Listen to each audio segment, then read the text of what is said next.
The sound you hear is what some experts claim to be a Bigfoot scream. Recorded in the state of Washington by a group of campers in 1971, it is regarded as the highest quality audio of the creature ever captured.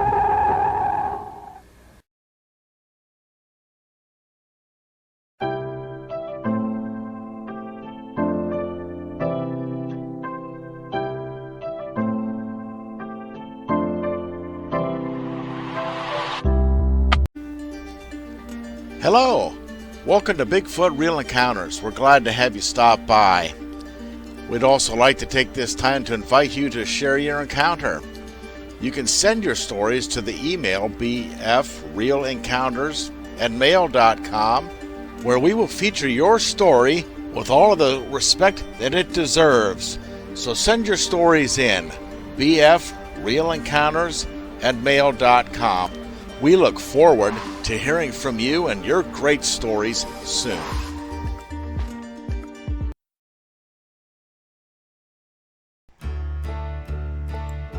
Hello everybody, welcome back to Bigfoot Real Encounters. This is your host Chris. I'd like to extend a welcome to returning viewers as well as all of our new viewers. You have reached a safe place to share your real encounters of forest beings known as Bigfoot or Sasquatch or Sabe or the hairy man or whatever you have come to know them as. We all know them generally speaking as Bigfoot. That's the most common term used at this time, and we will not ridicule you. We will believe you because we know they're there. I've seen them. I've heard them. I've seen the evidence, and so have most of you all. Most encounters end up leaving a foul taste in your mouth, as well as your nose in some cases.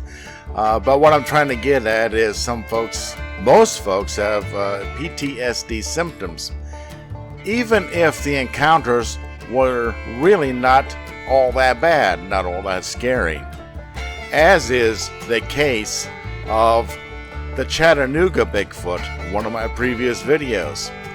And yes, Dale has reached out to us again with additional encounters, as well as some photographs. And we're going to be visiting Dale's additional stories. Now, his encounter, as you remember, was not aggressive, was really not scary, but it did keep him out of the woods for approximately 2 years. So these beings have an effect on folks, as we're going to find out further from Dale's encounter. But the reason I'm saying that, you all have had encounters. Many of you have had encounters and have not told anybody yet. And you need to. You need to get it off your chest. You need to share the details with the rest of us so that others get the courage to get it off of their chest. We need to get this information out to people. We're not getting it from our government and from others. For some reason they're holding on to it, so we'll do it ourselves. We have the means and we're using that. So listen to Dale's story here, his encounters. And I have the habit of saying story, and sometimes that puts in people's minds that it is made up, but these are not made up. These are real encounters, which is why I named the channel that. Some channels will put in fictional accounts, but we're not going to do that here, okay? And we're going to take people at their word because we know they're out there. So, send in your encounters. It will help you, as we're going to hear from Dale. So let's just get right into this. But first, before we get into Dale's encounters, let's hear from Dale himself.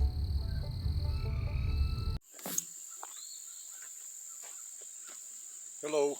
Oh, okay, there I am. Hey, guys, listen, I made a few videos, but it's been a minute. It's been 2 years since I've been in the woods, actually. until about a week ago.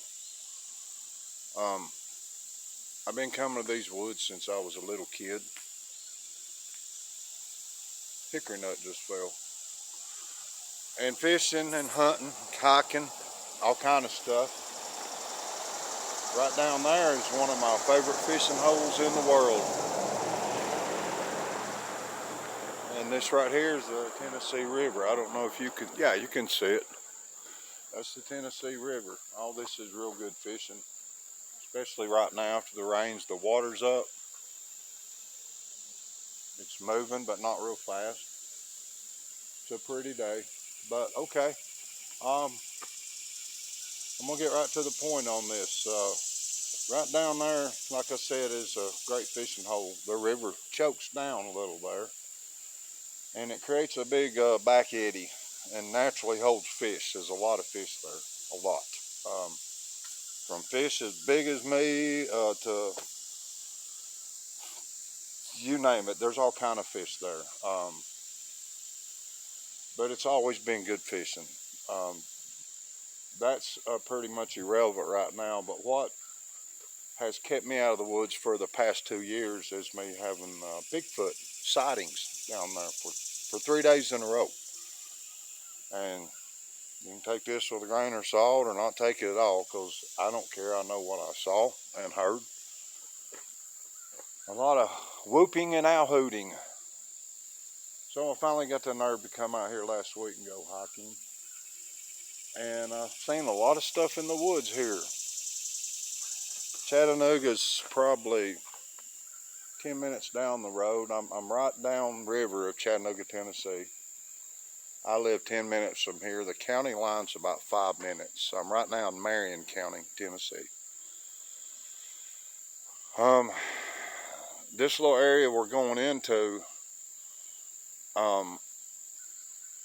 it's kind of hard to get to unless you know how to get in there. Then it's not that bad, but this little area is protected, and I can see why. There used to be an old logging road right here. I'm not going to talk much while I'm in the woods. I'll just point out a few things and make my comments quick and subtle, to the point. Right now I hear crows across the river squawking at something, but anyway, I heard 5, 6, 7 Bigfoot over here hooting at me those 2 or 3 days. I saw the big one down there. I'm going to pick up the camera now and point it and talk. Okay, here we go. Right down there.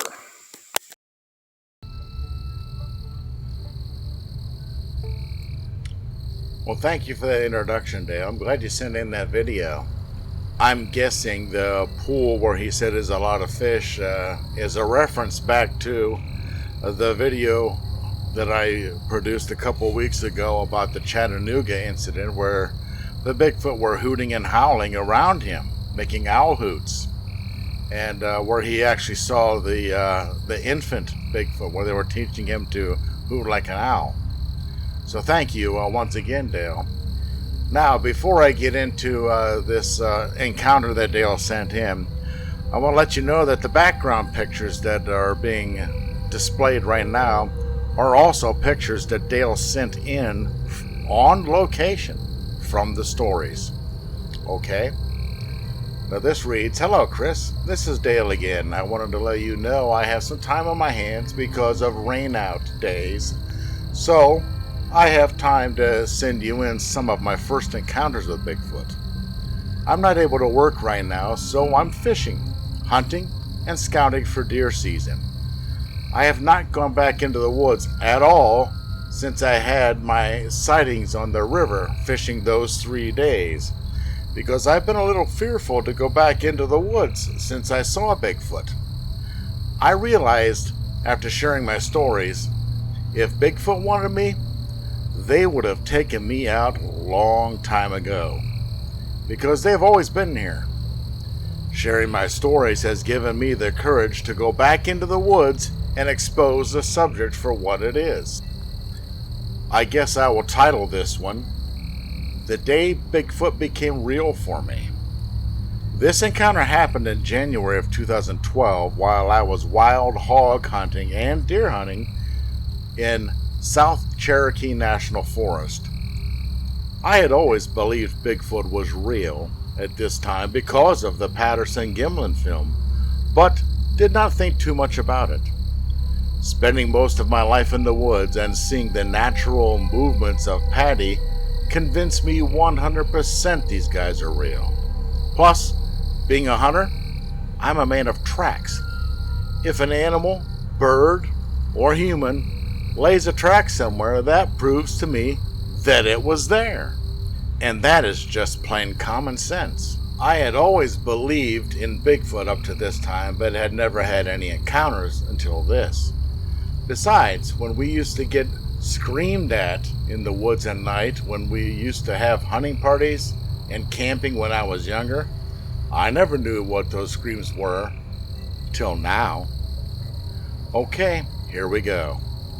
In January of 2012, I had decided to go wild hog hunting and try to kill one more good deer for the year. This was a late season hunt, so this was my last chance. I arrived in Lower South Cherokee National Forest the first week of January 2012, and there was a bed of snow and ice on the ground about 3 inches. It had just snowed the night before, and there was a fresh blanket of snow on the ground, so tracks were easy to see. I did not go far into the woods because I was hunting by myself, and South Cherokee National Forest is some of the most remote and dangerous land especially in the wintertime. I did not want to go too far away from my vehicle, so I had only gone about 100 yards into the woods. I was watching a little ravine where there were some fresh hog wallows in a little creek bottom. I leaned up against the tree and got myself situated and started enjoying the morning because everything was still and quiet and I could hear very well. There was a little bit of ice under the snow, so every time I took a step, I would hear the ice cracking a little bit when I was walking. After about an hour of sitting there watching this draw, I had not seen anything at all but a few squirrels and birds. All of a sudden, out of nowhere, I start hearing footsteps in a distance, and it sounded like it was close to my car. I could hear the steps very clear because there were no other sounds around, and I could pinpoint where those steps were coming from. I am very alert and in tune with my sixth sense in the woods, because you have to be in a place like that, because if you're not alert, you may not come back out. I heard these footsteps for about 5 minutes, and then they seemed to get farther away, and the sound disappeared. At this point, my curiosity was bubbling off the meter, and my mind was full of questions. I have not heard any more vehicles that morning, or seen any other people, so I was confused a little bit. So I could not stand it anymore, and I left my stand around 10 a.m. in the morning to go see what that was up close to my car. When I got to my car, I approached the front of it, and I noticed some tracks around my car. These tracks were as big as my boot, and I wear size 15. I'm 6'4", 250 pounds, and I'm solid muscle. I'm a big guy, and I could not make the indentation that this footprint made because I was not heavy enough to duplicate that track. What was strange to me about this track, it was barefoot, and it had me bumfuzzled. I followed these tracks to another section of the woods that went up a little ridge and down to the Conaswega River close to Georgia-Tennessee line. I started following these tracks across a little ridge top, and I kept hearing some scuffling above me on top of the ridge. I tracked this thing about 100 yards or so. I kept looking down at these barefoot tracks. Then all of a sudden it hit me. No human walks around in the wintertime in the snow barefoot. Not in these mountains, because that is a death sentence. I looked at these tracks, and my common sense gathered itself, and I told myself right there and right then that these guys live, and I need to get out of these woods. So I went back home to collect my thoughts. My whole day that day was embedded on thinking on those footprints and how all that went down that morning. That morning to me was when I woke up and realized that there's something much more out there, and much, much more intelligent than deer or pigs running around the woods. After that day, I started researching and started being alert, even more aware in the woods, and I realized these Bigfoot are real. Now that I'm awake and do not care what people think, not even a little bit, I want to share what stories I have to let people know that we are not being told the truth about a lot of different things that live in our woods. It is up to us to share the truth and our experiences together so we can grow together in knowledge and not be blind. Thank you for this platform and giving me the courage to share my story. Have a great day, Dale. Well, Dale, thank you for sharing your encounter. And yes, you are right. We do need to share our experiences so that we can grow together, because we're not being told the truth on a lot of different subjects. And this one, as well as the other subjects, right now we have the format to get that stuff out ourselves. We don't need to rely on the government or other, quote, official, unquote, sources. We are the officials, and we'll get this stuff out ourselves. So thank you once again, Dale. Now, I'm fairly certain that there are a large number of you out there who have had encounters and you've not told anybody yet. Take courage. Get your encounters out to the open. Let folks know. Let's not be silenced by fools who like to poke fun at people because they tell of something that happened to them that a little bit out of the ordinary, and so they just like to poke fun because they don't have anything interesting to talk about. Alright? Send in your encounter, bfrealencounters@mail.com. Also, like, share, subscribe, hit the bell notification icon so that when further videos are published, you will be notified. I think for part of this video, I'm going to let you see some of the video that Dale took himself of the area involved in his encounters. So let's take a look at that. Okay, I guess there's two videos. A short one and then this one. There's my car, and I just came up the hill. This will be number two.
Look at this trail right here. Big old trail you can see. path of least resistance.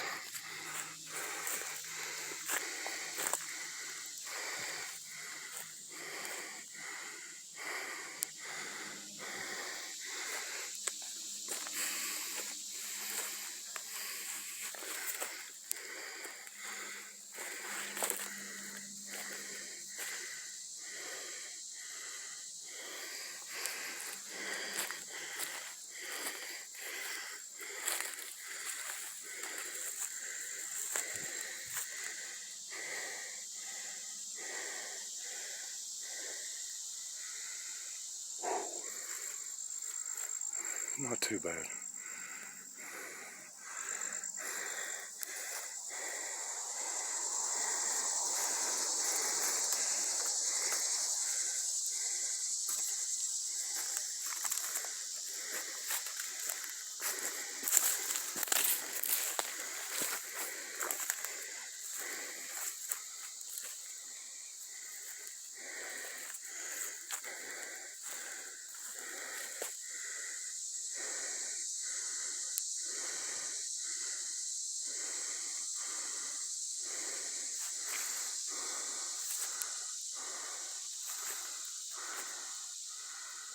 Tree break.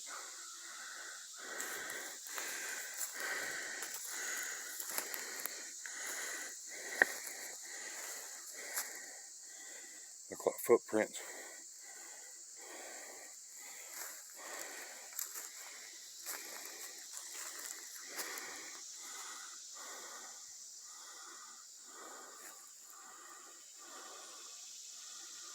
I don't see any animals in here.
Here's where things get real interesting.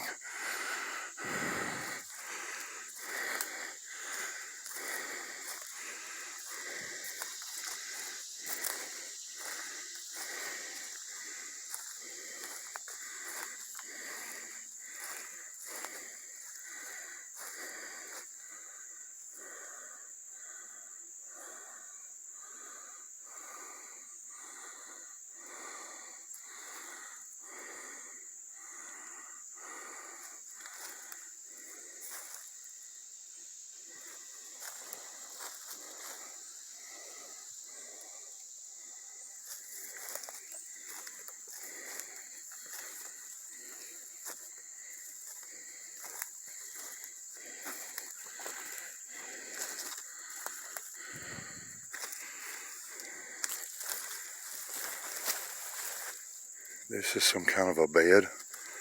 This thing's big. It's real big.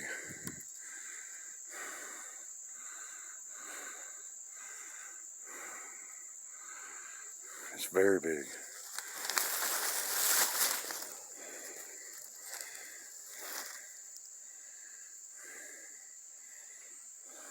This is not a deer bed.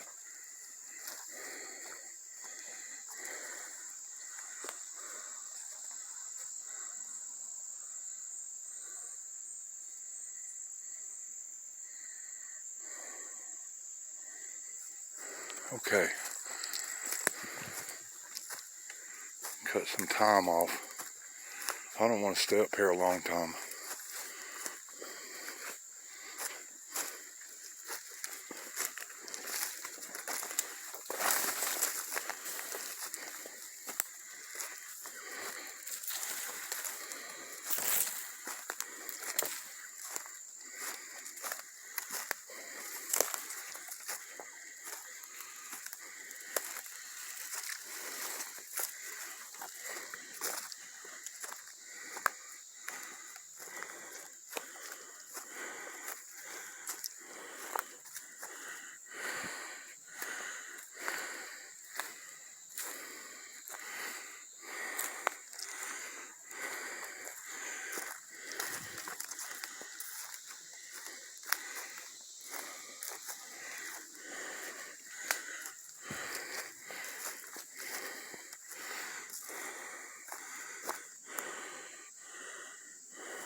Wow.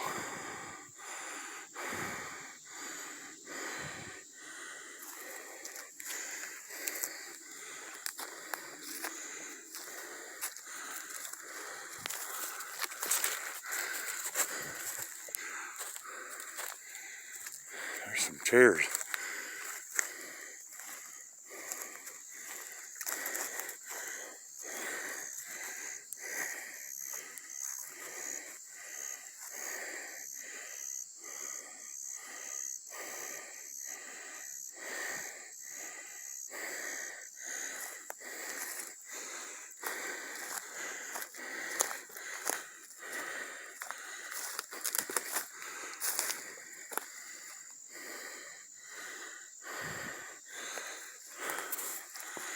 Get back on the trail.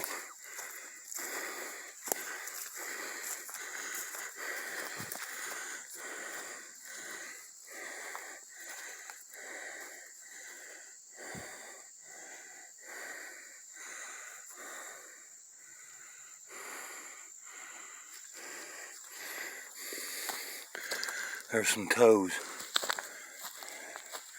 Now that's a big deer track. Big buck track. Okay. Hunting season opens up. It's always had a lot of deer in this area. Looks like a footprint.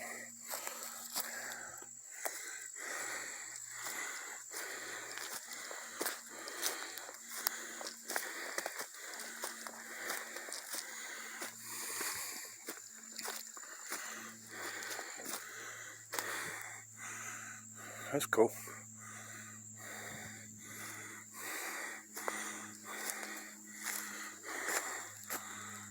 There's a little tree break up there.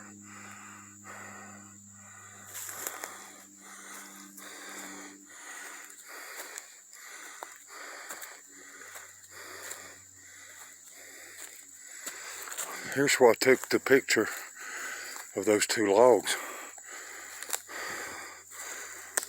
Okay, they're here. And that's a burial ground. Look at all these tree breaks. This is a Bigfoot burial ground, guys. I'm hearing stuff. You can't see as good today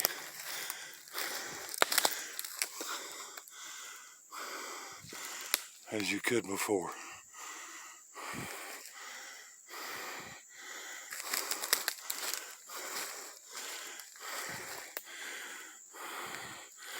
This looks totally different. The log's been moved.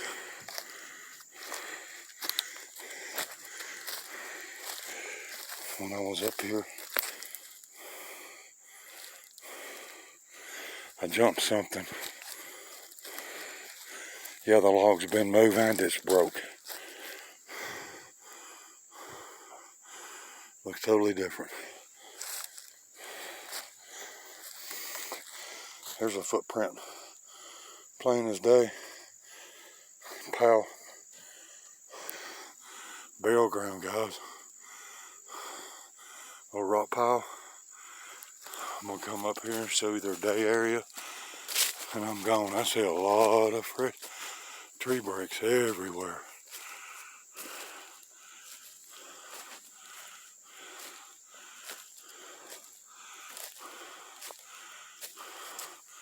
Wow, a lot of this is brand new.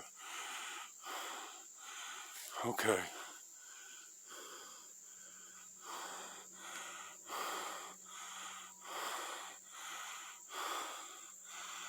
I don't feel like anything's watching me. But look at this, guys.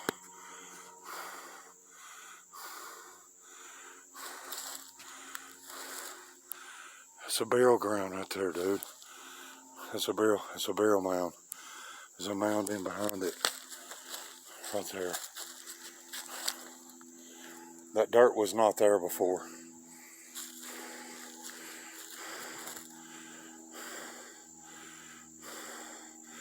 I believe there's a cave underneath that rock.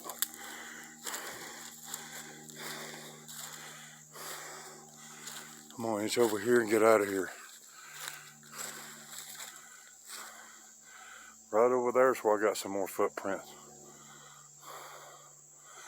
No, I'm feeling uneasy, guys. So I'm getting out of here. There ain't no squirrels or nothing. Okay. Thanks for sending that in, Dale. And folks, when you're out in the wilderness, in the forest, or whatever, or even on the edge, because as you see there, it wasn't very far from where he had parked, and from, you can hear cars in the background, where this spot was. These creatures come to us. They live on the edges of society, as well as, I'm sure they go very deep into the wilderness, but they are on the edges of society. You may be able to see some of this type of things in the forest, structures or tree breaks and bends and whatnot, right on the edge of the forest, places where they hang out and watch us. So if you come across things like these, be aware and know that it is possible that you're in an area where the Bigfoot hang out sometimes, and just be aware of that and know that. And as always, do be cautious and be careful. They're not all friendly. Go ahead and check out Bigfoot Anonymous on Facebook. It's a private group if you've had encounters. It's a place to hook up with other people who have had encounters and talk about encounters. There are private rooms in there where you can go and have video chats or whatever and discuss things. There's not a lot of activity on there right now. It's just very, very new. And it's going to take some people to start posting some things and talking back and forth to get it going real well. But it is new. Check out. You're not going to be able to see anything unless you join, of course, because it is private. Anything on there is going to stay on there. I will not use it as source material for the YouTube channel.